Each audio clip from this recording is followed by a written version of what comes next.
And then get the attachments for SCM right here. Ease those out.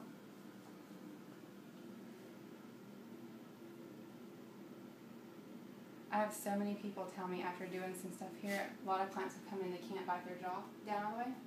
And it's like, I don't know what you're doing, but now I can close my mouth. Because we're relieving all these muscles attached to the mastoid process, temporalis, mandible, all that. So neck in this position is really, really good. Any questions?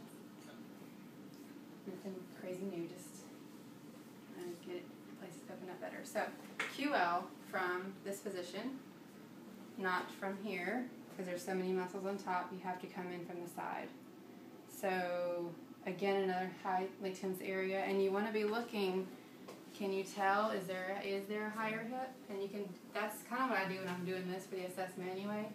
I'm like feeling it out to see if I do have two thumbs on this side and one thumb on this side. Is there, is it hiked one or the other?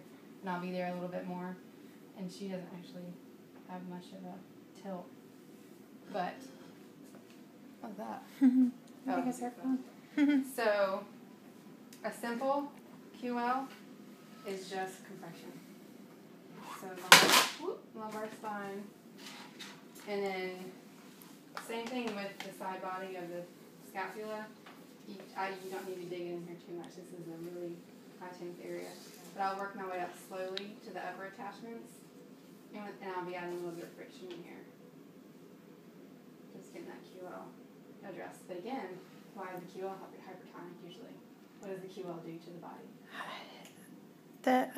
Extends the spine. So if it's working extremely hard, what could it be fighting against? Your psoas. Yes. So if this is really, really hypertonic, I'm going to say hello to it, but I'm going to psoas too. Because they may have the mommy hip where they're holding the kids on the side. That could be part of it because it's hip hypermuscle. But pretty typically it's fighting the psoas. But just saying hello, getting it, a little decompressed. And another good thing to do, if you have a client that is new to psoas, have never had psoas work before, this is my introductory psoas. So I've done QL a little bit, so I'm already kind of in a new area maybe with them. But then I just kind of brush down. I'm kind of heading toward the ASIS, and it's kind of like, they're like, something's different, what is that? But they're okay with it because they're safe and they're covered up. And I just kind of reach in, and I pull back with some pretty good force. Again, using my body leverage, not, to protect yourself. So just lean back, and then now you're getting a lot of that QL that doesn't usually get touched, and the external obliques, and you got a little bit toward the ASIS. And you can come back here and hold this a little bit with a little compression. And anytime I do something like this that's new or a little more intense, I'll kind of ease it out a little bit before I go back and do it again. Okay. And then again here, I'm reminding the shoulder back and down, sacrum back and down.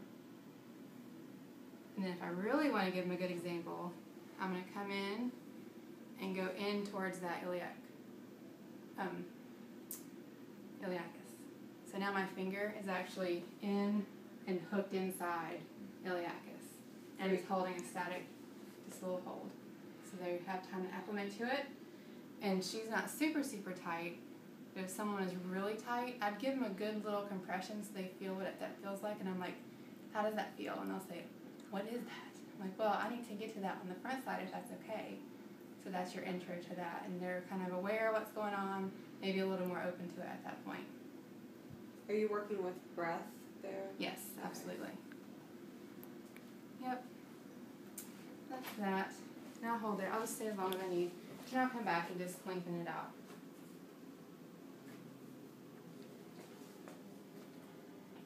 Always adding in your lengthening, incorporating stretches or tissue work. And of course, both sides. But if you do sense you need to work QL more, I would do QL sideline. Because that way, and even put a pillow under the side so it opens it up for you. Because you can get straight down into QL and do some really good palpations. Especially if their body size is different.